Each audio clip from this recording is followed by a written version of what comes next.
Hello traders and welcome to this Swing Trading Success Secrets Volume 1 Jumpstart video. In this episode you'll be learning how to scan for swing trading stocks using 52-week highs as well as volume spike breakouts.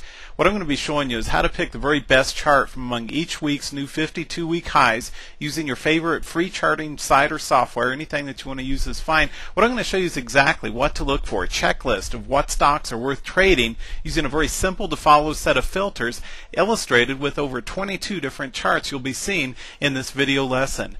You'll also be learning some of the very best volume spike signals to use and which to avoid so that you'll be able to see which volume breakout patterns are worth trading.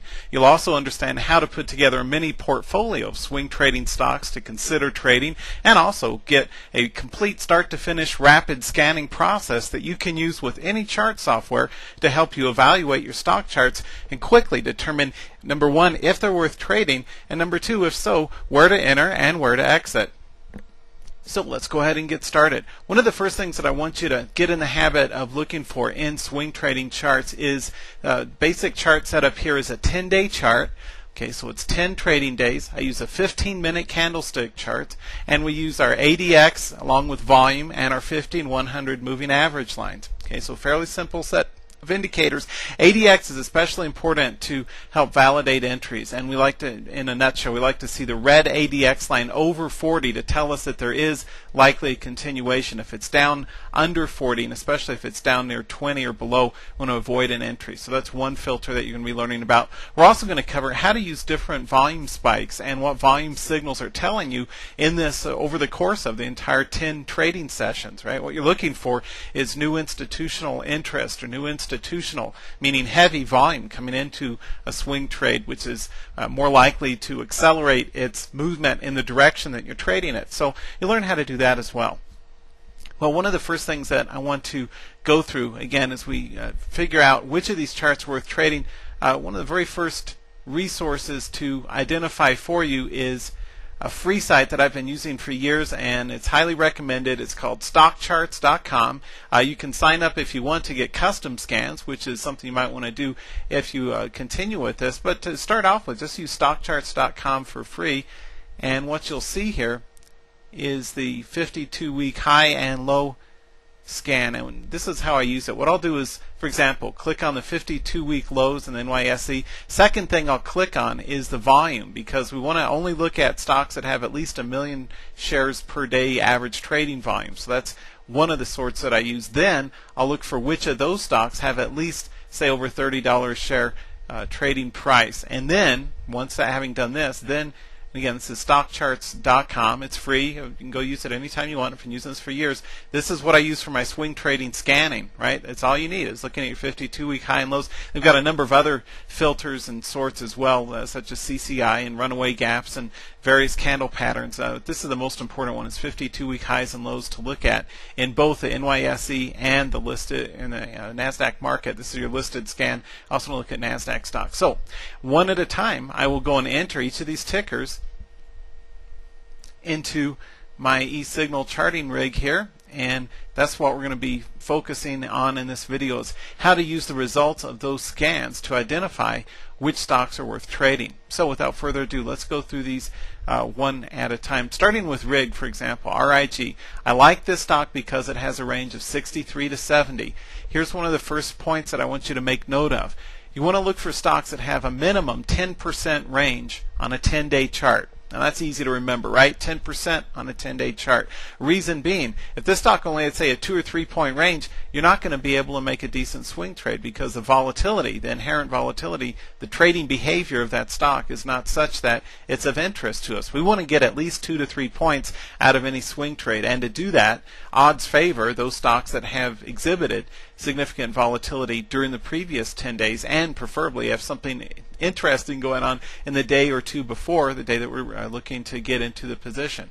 So with RIG, how do we set entries? I will typically avoid trading under a, for example, multiple of 10. I will not buy a stock near 68 or 69 for a swing trade. I usually want it to get over that multiple of 10. So for example, with RIG, I'd be looking for a long at say 70.7. I usually use at least half a point over that decade value to set my entry trigger. If there's anything that causes me concern in these previous 10 trading sessions, for example, it's large dips or low volume down here, I will avoid trading it right over that, and I might use a more conservative trigger of say 71.5. But let's take a look at each of these charts and you'll see what I'm talking about. So first thing, 10% range on a 10-day chart. ADX, prefer to see the red ADX over 40 at the time of entry and 10-day high volume at the time of entry. We don't have any of that yet, right? So even if the stock gets over 70.5 in today's session, it's December 13th, 2005. It's a Fed Watch day, by the way, so we may see some action in the afternoon. But unless I see new volume, say over 300, 400K, and the red ADX line up well over 40, I wouldn't take this trade, right? I'd wait for it to break out to stronger highs. Let's look at a number of other charts here too. I've got many of them lined up here for you. This is an excellent opportunity for you to learn too, by the way, exactly how, looking over my shoulder here, which of these stocks are worth looking at. Okay, GSF. Okay, this is another one. First question I will ask, number one, is does it have 10% range on the 10-day chart, yes or no? If the answer is no, then I skip it. Now that's easy, isn't it? Well, this one does it. Yes, 45 to 50. So that's why it's on my line here. I like it. It's holding its moving average lines nicely, right? You don't see, by the way, any crossovers in moving averages. That's a good signal of strength when you have unbroken, a nice channel here, if you want to call it that, a unbroken space between your two moving average lines to provide support in the trend, right? This is a nice uptrending stock. Nothing wrong with it other than ADX line is declining. So where would we set our entry trigger, traders? Well, 50.5, 50.7, but only if this red ADX line gets up over the 40 and the volume picks up, say, at least over 200K, preferably up near 300K. If this stock gets to 50.5, but the ADX is still down here, do you take the trade? No. I would then what do I do, Ken? What do I do if it gets to 50.5 and this isn't there? Well, I would say set the next trigger up at say 51.5, right? Make it get a full up over that next whole number, right? Up over the 51 and see what the ADX, the volatility indicator, is doing as it gets over the 51.5. Okay, so this is a good example of a nice uptrend, but the inherent volatility and volume isn't quite strong enough, right? Now, this is a perfect strategy to use, by the way, if, as I did in my early days of swing trading back in the 90s, you get into a position and it just kind of chops around and doesn't do a whole lot after you get into it. It's not that it goes against you significantly, but it doesn't make any nice quick gain either. Well, this is one of the most important filters I use, the ADX line. And again, that's sort of the directional movement indicator. I like to see the red ADX over 40 above the green and blue lines here. Okay, let's see if we can find one among our trades here. I've got many different stocks here to share with you. Here's another one. BHI. Now, what kind of volume spike do we see on the 10-day chart? Well, there's a volume spike back here at 400K. What is a volume spike? Well, it's simply a stock taking out new highs. And these are all 52-week highs, by the way. So lots of institutional traders got in on this stock. In other words, when the stock took out a 52-week high right over 60. Okay, that's a good logical place to get in over the multiple of 10. And the stock continued on up. What would we like? Okay, let's say we just now found this stock. What would we like to see? Well, I do say 63.5, 63.6 is a long entry, but only if we see volume spike up, say, to an equivalent level or somewhere near that, between 3 and 400K. If the volume stays down here in the gutter, down near 100K, and the red ADX line's down here near 20, I'm not going to take the trade, right? So I will take the trade if we get red ADX over 40 and volume gets up, say, near where the previous volume spike was. So this is one technique. Make note of this. Previous volume spikes on the 10-day chart. What happened when that volume spiked up? And what does it tell you about what's likely to occur in the current day's session or the upcoming day's session? So volume spike here is a new 52-week high over 60, right? And if any institutional, these guys are happy, right? Folks who traded this, they're in the money by a couple of sticks or a couple of points. I want to see the stock get up over 63.5, and I want to see volume on a new breakout, a new 52-week high breakout that this would be for my entry, right? If I'm getting in on a second 52-week high here within the 10-day chart, okay? Let's take a look at another one here. Remember, stockcharts.com, I have no financial affiliation with them. They said it's okay if I mention them, so I will. It's a great site. It's free, right? The price is right. If you do a lot of swing trading, you might want to consider joining. I think it's, I don't know, 20 or 30 bucks a month, and for that you can put in your own custom filters and your custom scanning criteria, so you don't have to manually do what what you would do with the free version. But either way, give it a shot. Anyway, take a look here. NBR. It's a great chart, right? Nice uptrending swing. What do we see with volume spikes? Well, a volume spike here on December 9th, another one on the 13th. That's good. We're seeing increasing volume. Here's a tip. Make note of this. And I know I talk a mile a minute, but I'm trying to pack as much useful content as I can into this. Make a note of this. Is there a trend? Could you draw a trend line in the volume? Okay? And in this case, yes, right? That if eSignal doesn't allow you to draw trend lines in the volume, but if I could, I would draw a line here for you. You could see it's an uptrend, right? The overall trend of the volume, it's down here. See down, it's under 100K for all these days. Starts to pick up here a bit. Picks up a lot here on the 9th, and again on the 12th, and again on the 13th. Lots of high volume breakout action going on here. Now, where would I set my long? I gave you a hint earlier. The stock is trading at 78.5. If you're like me, I used to teach MBA courses. I like to quiz folks and get you thinking and get interactive in this. Where are you gonna go long in this stock? Personally, for a swing, I wouldn't go long here anywhere under 80 because we're already within a point and a half. And if I had been a trader long and right from down here in the 70s and the low 70s, I'd be looking to exit right up under 80, right, or at least tightening in a trailing stop. So for a long position in this stock, I'd be using, say, 80.7. And again, I'm recording this live. I have no idea what's going to happen after December 13th, but this is how I would trade it. Compare it. You might want to, as you get this and you watch this, and it's likely at some point in the future, you might want to go back and check how these things worked out. But what I would do is look for an entry long and say 80.5, 80.7, that area, somewhere over the 80 by a safety margin of a half a point or better. Right, so that we're not getting in. Say I wouldn't buy 78.5 or 79.5 because it's likely to chop around and hit some price resistance at 80. So I'm going to look for long and say 80.5. If I miss that, well, hey, 81.5 should be just as good, right, on a continuation 52-week high. Volume spikes are good. I'd like to see another volume spike as the stock takes out 80, for example. Unlikely we will. So that's a good tip of how to use 52-week highs with volume spikes. This is a perfect example. NBR holding kind of crisscross the moving averages here, but lately they've been holding nicely. What do we see about the ADX? It's up over 40. This is a great stock chart. I like this. I would buy this stock over 80. Yeah, absolutely. If and when it breaks 80. It might run into resistance at 80 and then promptly stall off and chop down here. That's fine because we would not get long unless it's able to get over the 80 and continue to show a red ADX up here in the 40, right? This is breakout territory, right? Red ADX, note this too. It's a volatility indicator. So also too, if the stock dives sharply, the ADX line will also be high. It's a volatility, not directional indicator, which is great. Tells us when something's going on in the stock price. Anyway, note that during this 5 points of price breakout action, the ADX line held steady up here near the 40, right? Oscillated near the 40, and that's a good breakout continuation signal for you, right? And it's up healthily over what I call the jaws of doom, which are the green and blue DMI, directional movement indication, or directional movement indicator lines. And I use the default for each signal. I think it's 14 periodicity for the green and blue lines here. Anyway, red ADX is up over 40. Stock's continuing to break. I'm going to look long over, say, 80.5. Good example. This is the best chart of the ones we've looked at so far. I'm just giving you my unbiased, over-the-shoulder look at these things. What's going on in this stock? Where's the volume spike? Well, way back here. It gapped up to a new 52-week high, which this is a 52-week high chart, back on the December 7th over the 62. Okay, well, that's interesting. How do we trade it now? Well, let's see. Would I look for long at over the 65? Yeah, sure. I don't see any reason why I wouldn't buy 65.5.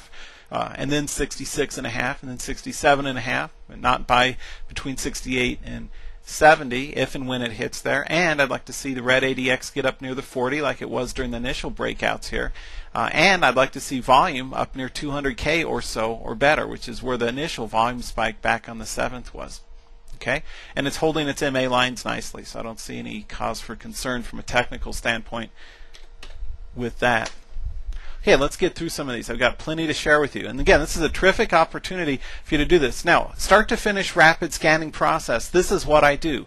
I will use the stock charts scans there for 52-week highs and lows, or you can look if you have a different chart software, if you're using TradeStation or eSignal or the CyberTrader or any of the different charting packages. Just look at your new 52-week high and lows in the NASDAQ and the listed NYSE markets and filter for you want volume above 1 million and you want price over 30. And that's it. Keep it simple. Then, once you have that list, then pull them up in these 10-day, 15-minute candle charts to see what's going on in terms of volatility as expressed by the ADX, volume to see if there's new institutional volume spikes, and price action to see if it's a nice steady trend that's breaking to new highs or new lows.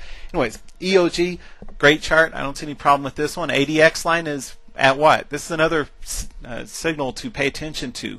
What would be the definition of this red ADX line? It's a 10-day high, right? 10-day high in ADX. Terrific opportunity to look for a new swing. Where would I buy this stock? Would I buy it? Oh, yeah, I don't see a problem with that. Say over 82.5. Risk management. Where do I trail stops? How do I manage risk? I use no more than 1.5 points. Okay, 1.5. 1.5 points for any swing trade for the initial stop. Okay, drop dead stop would be the closest of previous days high or low depending on the direction. Previous days high for a long or previous days low if you're short on a 10-day chart, right? Drop dead would be if it goes against the previous day's trading direction against you, then you want to close out that position and stop, right? For trailing stops to lock in profit, let's say I got in long here at 82.5, stock kept going up in a nice steady trend like this, but it had a day or two where it chopped around and started to pull back. Again, I would let's say I'm in long from 82.5 or up to 87.3, so I'm in the money by 4 points, and it starts to pull back under that 83. I might close out the position at the 87 and gets to say 86.5. I would close out the position there, take a 3.5 point win, and be done with it, right? Always keep it on the radar for another breakout if it's able to overcome its choppiness. For example, here, right? If we were long from earlier, stock had been chopping around, I would be trailing the stop at no more than 1.5 points under the range and likely have exited, say, here at the 77 had I been long from an earlier position, exiting out with a 1.5 point drop in the stock price. Okay, so that's a good tip on risk management. So EOG looks good, 10-day chart. I'd like to see volume breakout over the 200K in terms of the 15-minute volume. And the ADX looks great. We're at 10-day ADX, so that's 10-day high in ADX, and that's a good technical signal to pay attention to. Another thing to put on your checklist of signals to look for. GLD, gold stocks are doing well. You might want to check those. Our gold is at a 5-year high. I think it's doing great. You might want to check all the gold mining and gold related stocks. Anyway, GLD is one of those. You can see the stock 52-week high. What's the only problem with this? Well, I don't like the fact that it is barely, if at all, not quite reaching my 10-day 10% 10-day criteria, right? The range of this stock is 49.25 to 53.5, so that's just under 4 points. Not quite the range I'd like, but if and when it gets to my long trigger, which would be up at, say, 54.5 or so, 54.7 on a new breakout. It's been selling this last session or two. If it takes out 54.7 on a new high, I'd look for breakout. Thing I wanted to draw to your attention on this stock is that we have really nice volume spikes in the last 3 trading sessions. And volume, if you were to draw a trend line on volume, well, you could see it would extend from here up here. So we're in an overall net uptrend in volume, and we're getting new buyers in the stock. We'd like to see ADX flip back over the 40 and see this take out new highs, right? That's another good example of a chart to look at. Here's one, DO. What do we see in this stock? Well, it's a 10-point range on a $6 stock, so that's 12-13% range. So that's great. Really nice uptrend. It's holding its MA lines. Same story here with ADX. It's approaching 40. Would I get in long this stock? Absolutely. Say over 71.5. I don't see any reason why I wouldn't buy the stock at 71.5. Preferably, okay, it's not a deal killer, but it's something that would make me trade smaller shares, maybe 200 shares, 100, 200, 300 light share size. If the volume doesn't take out new highs, right? Where's the initial volume spike? Well, in the 52-week high that took it over 64 here, back on the 1st of December. You can see the ADX line here for this entire session, for almost a full trading session, held up over 40. as the stock price started to flatten off a bit, it's declining, but it's recovering now. It's coming back this last day. So ADX gets over 40 and we get over 71.5. I'm looking for a long. Next stock chart, GRP. Another good example. Again, how do I find these? I look at 52-week highs for stocks over $30 a share, over 1 million shares a day average trading volume, and then I pull up the chart and my 10-day charts and manually look through each of those. And there might be 20 or 30 at any given point in time. I'll scan through and I'll boil it down to 10, 15 stocks that look the very best. We're in a current rally market here, so we've got really good charts to work with. Good opportunity to look for these. GRP, that's a great stock, right? Where would you go long in the stock chart? Now, personally, I'd wait for it to break the 50. Okay, I wouldn't get in long at 48.5, even though that would be the technical breakout, because same reason as the earlier stock chart, likely to run into some overhead price resistance. That multiple of 10. Again, it's just a psychological factor. Stocks, and check this out yourself. Don't take my word for it. Look at the price. Look at what's going on in the stock charts. Go look at 100 charts, 1,000 charts, and like I have thousands of charts. See what's going on as stocks hit multiples of 10. You'll see that frequently, not always, but frequently, they'll start to slow down and consolidate as that approaches. Just as for intraday trading, we look to get out as stocks approach whole numbers, because traders look to exit positions as stocks reach whole numbers for intraday trading. For swing trading, we like to make sure that we do not get in right, say for a long, right under the 10, right? And we like to wait for it to prove itself and break to new highs. So in this stock chart, 50.5, 50.6. ADX lines up over 40. That's good. Volume, there's a spike back here. I'd like to see volume between 2 and 300K on this stock chart, right?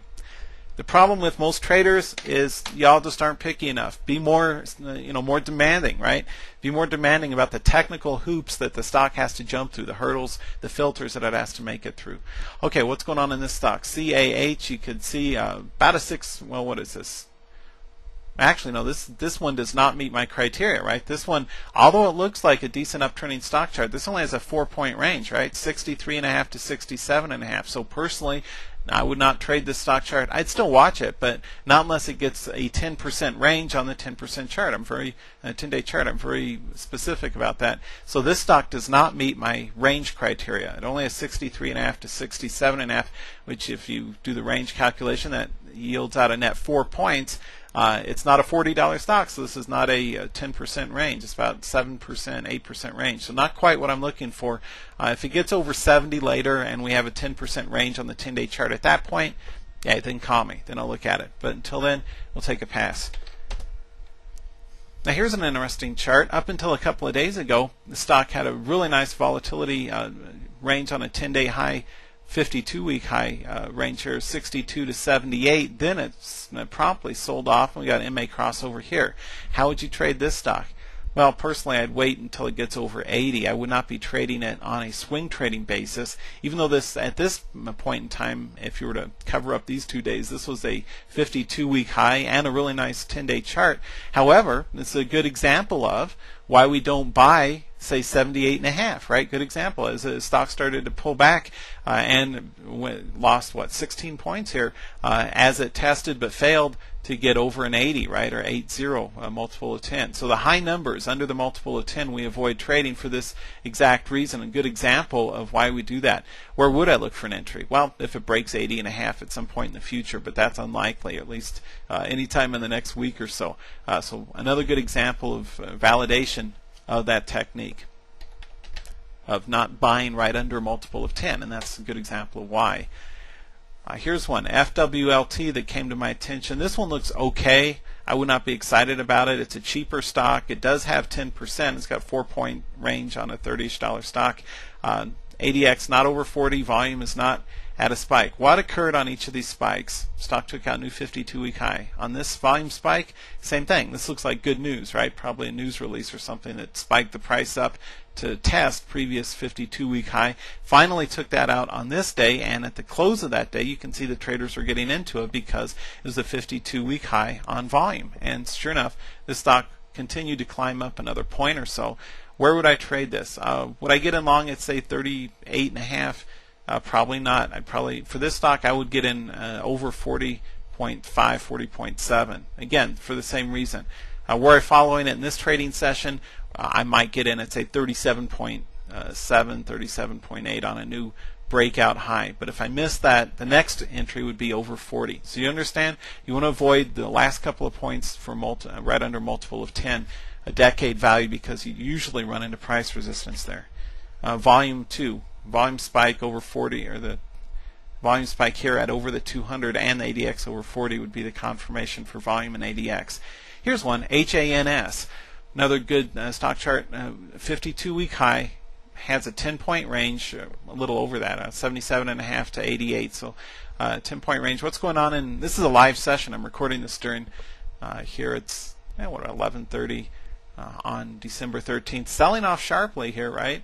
Where would I buy this stock? Would we buy 88.5? No. Remember I told you, don't buy between the 8 and the decade or multiple of 10. This stock I'd get in at say 90.7 would be my entry trigger. 90.7 for a swing trade entry.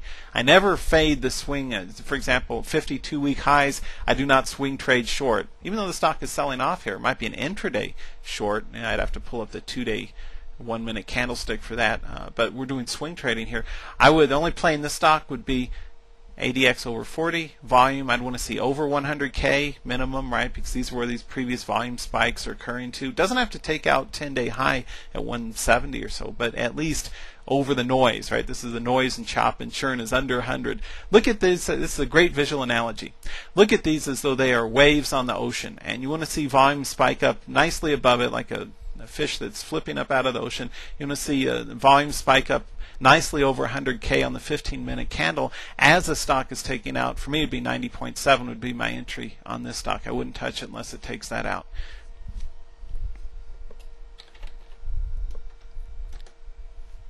And here's one more, and these are all just straight trends. Next we're going to look at gaps. I've got gap ups, gap downs, and 52-week lows coming up here in just a second. Here's one, RGLD.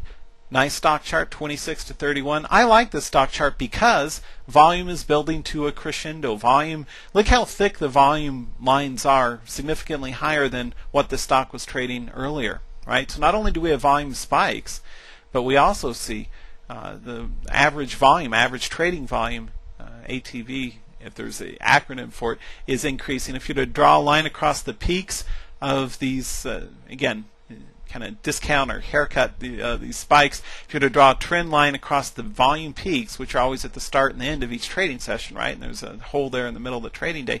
If you were to draw a line across these peaks, it would be increasing over time, which means more and more people are getting into this. Red signal is ADX is dropping, right? So I'd like to see the ADX recovered over 40 and see this stock take out. Actually, I would be relatively aggressive because of the increasing volume, so I wouldn't make it even take out 32. I'd want it to get just over previous high, say 31.7 would be my long trigger in this stock chart. Yeah, 31.7 I'd buy in this stock, yeah, because it's getting increasing volume if ADX over 40 and the volume is up, say, over 50, 70K, holding steady with high volume as it has the past couple of sessions at the time of the entry. Okay, now let's take a look at our gap charts. So you got it so far? These are the type of charts we're going to be looking at. Here's a gap. How do you swing trade gaps? Very carefully. No, but seriously, let's say we're in looking for a position here. Where do you get in? Well, again, remember what I said about perfect example. Multiple of 10, it's a 50. They're not, they're hesitant to buy over 50, right? And so every time it tests 50, it retraces, right? It's a good example, validation of my technique. I would get in long, let's see on this stock, I would use 51.3 or so. I'd want it to just clear this whole number because it did break but failed to break over the 50. I wouldn't want to be the trader that buys 50.6 and watch it promptly drop back down here. I'd want it to break over this next whole number, 51. So just slightly over 51, say 51.3 or so, would be fine for a continuation long in this. We only trade swing trading gaps in the direction of the gap. We never fade the gap for swing, though we would for intraday, right? I'd be fine with shorting 49.4 on an intraday trade, right, for 20 minutes, 40-minute round trip. But for swing trading, which is our topic in this video, I'd want to see the stock take out 51.3. Yeah, I'd buy 51.3. Volume. Obviously, volume spiked here. Actually, the volume spike occurred on no price action, which is odd. Some institutional trade did that, and a couple of follow-ups. These must have been people in the know, right? I won't comment on that, but that's why you look for volume spikes, is for hints that somebody knows something that the rest of the crowd doesn't, right? Somebody was loading up on this stock, and it might have been on insider information, because guess what happened the next day? Boom! They just made $4 on the stock, or $3 on the stock price, right?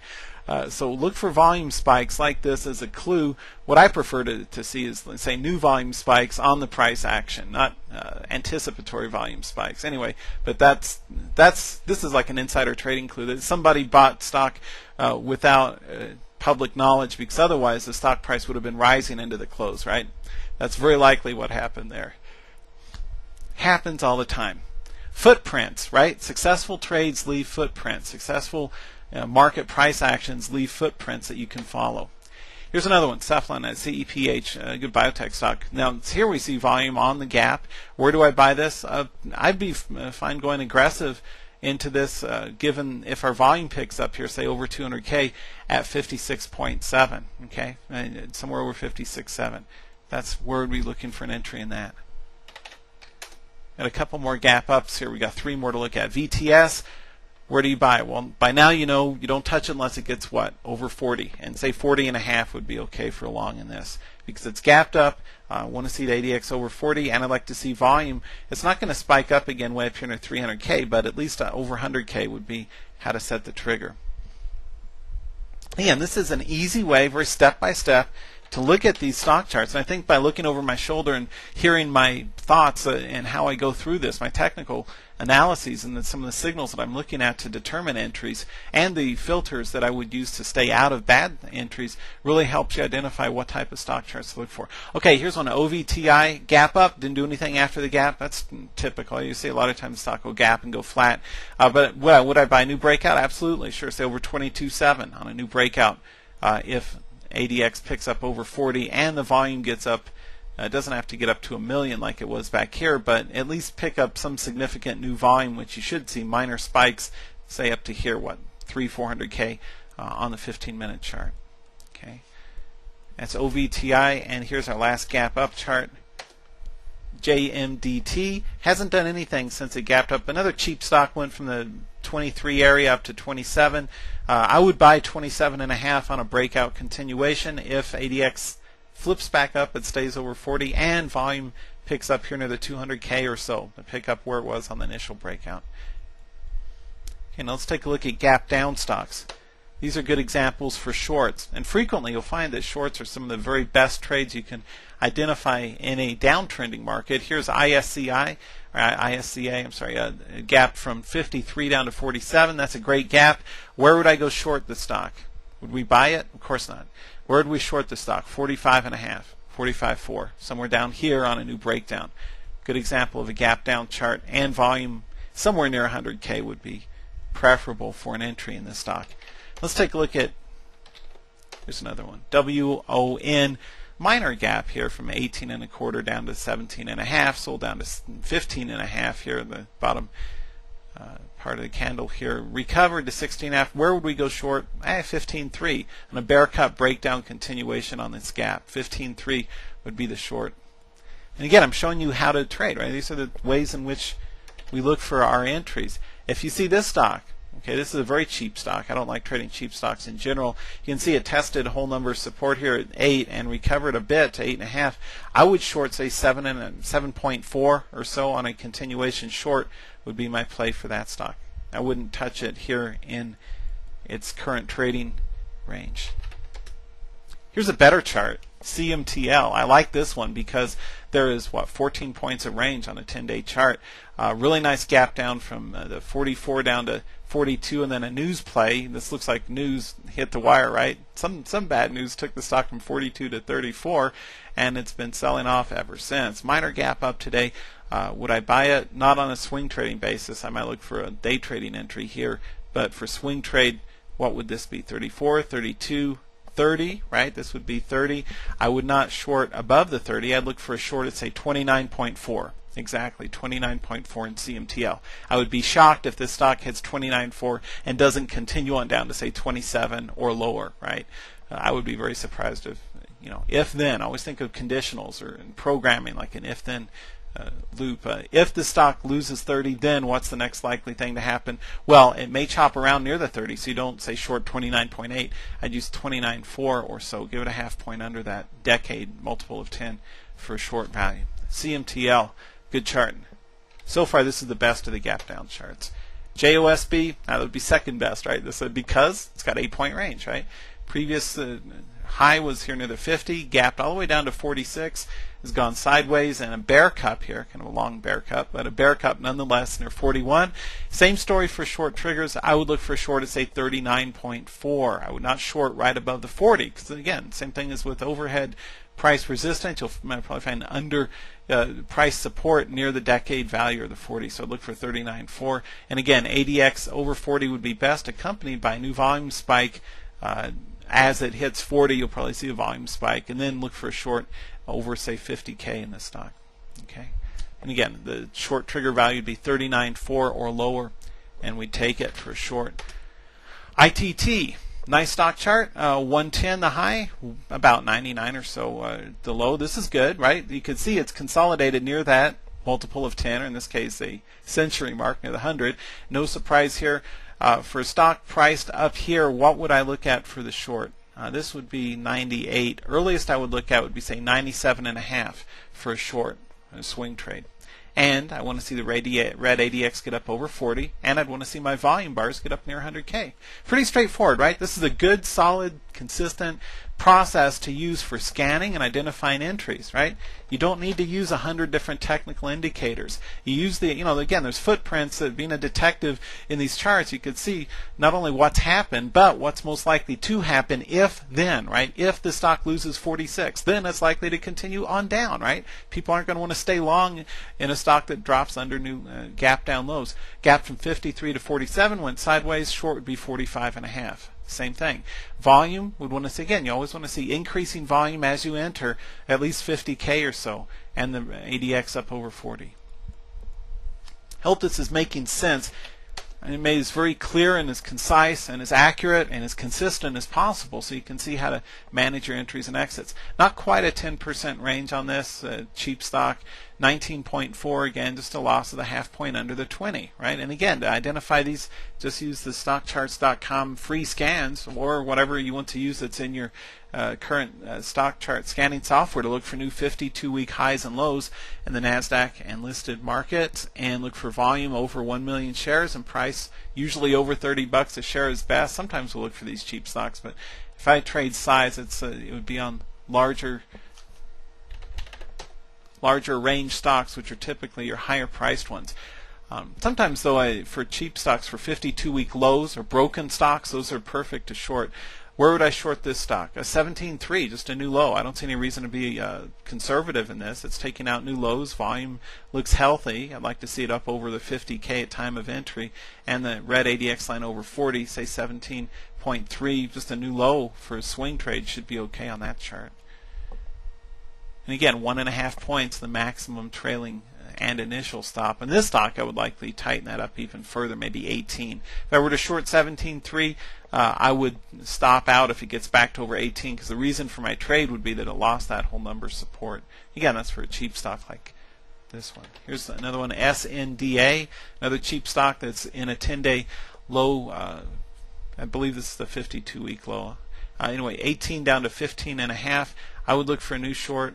In this one, because it's moved down under the 15.5, I would look for, say, 14.7 as the short. 14.7 is a short trigger in SNDA. And last one here, COO. This would be, say, the third of the best of the gap down charts, because the range is wide, right? 54.5 down to 45, so it gives us 9 sticks, 9 points. A stick is a point in street talk. 54. Actually, we're up at 50. Yeah, 55.5 down to 45. So we've got about 10 sticks of range, which is great on a $40 stock. Where would I short this stock? 44.5, right? Just a new short, intraday or swing, right? This looks like a nice short drop, nice gap down chart here. The 45 volume spiking up here, nice. This is 10-day high volume on this trading day. This is a good day to be trading this stock, COO, preferably on a new short. Intraday, they might look for a bounce as well as a short, but for swing trades, strictly go in the direction of the 10-day chart, which is down to new lows, which would be a short of 44.5 on this chart. Okay, so everybody get it? Starting to see some of these patterns. Let's quickly go through some of our breakout highs rig here. GSF. I'm going to just type these in so that you can see what good swing trading charts should look. The main thing your eye should be drawn to is always the scale of measurement over here. The junk charts, the ones that have low range that you don't want to trade, are only going to have 2, 3, 4 points over here. The good ones are going to be stocks that are over $30 a share for longs, a new 52-week high. Long stocks that are attracting new buyers with volume spikes like this one on 52-week highs. These are great charts. This is a great chart. It's one of my favorite ones here, NVR. So in this section, I'm right now I'm just going to quickly type in each of the tickers for these charts so that you can see them, and it gives you what I want you to do is this is a great opportunity. Before the next time you're looking for swing trading charts, review this part of the video. Scrub the media player to this part of the video and look at these charts and say, hey, is the stock chart I'm looking at similar to these charts on a 10-day chart that I'm studying? And again, if you have problems following the techniques or you're not getting consistent results, make sure that you set your charts up. And these are gaps up now. The same white background, 15-minute candles, 10-day chart, looks just like this. Don't use black background in a 5-day chart and say, but it doesn't work the same. Of course it doesn't. Use the same exact metrics that I use in the same exact process. Then begin testing it, right? Anyways, and here's our gap downs. Ask yourself, so scrub through this part of the video, the ending part of the video here, the next time you're ready to look for a swing trade and say, hey, does my stock have this much range as these that you're looking at? Remember, picking the right battles to fight in the first place is half of winning the war. Don't go against, overwhelmingly poor odds or bad charts that don't have range. Make sure that you're looking at stocks that have strong trends, strong range, and get charts like this in place for your swings, right? 10-point range. Wouldn't surprise me at all if the stock chops around here near the 80, and that's fine. I'd prefer that. I see a small bear cup here, and then it break to new high over, say, 80.7. But look for exciting charts like this in your swing trades and make it work for you today. Well, this is Ken Calhoun, CEO of Day Trading University and Swing Trading University, and many other sites with this Jumpstart video on scanning for swing trades. Hope this has been helpful. It's been 41 minutes, lots here to learn. Go back and study some of these different things. Have this video running this is how I would use it, is use this video to have it running in the background the next time you're scanning through your charts, and listen to my words over and over as I'm going through the technicals to identify, is ADX over 40? Is the volume spiking, a new 10-day high? Or do we have at least 10% range? And how well is it holding our moving average lines as you're looking for your entries? Well, best wishes for success, and I will see you next time. Thanks a lot. Goodbye.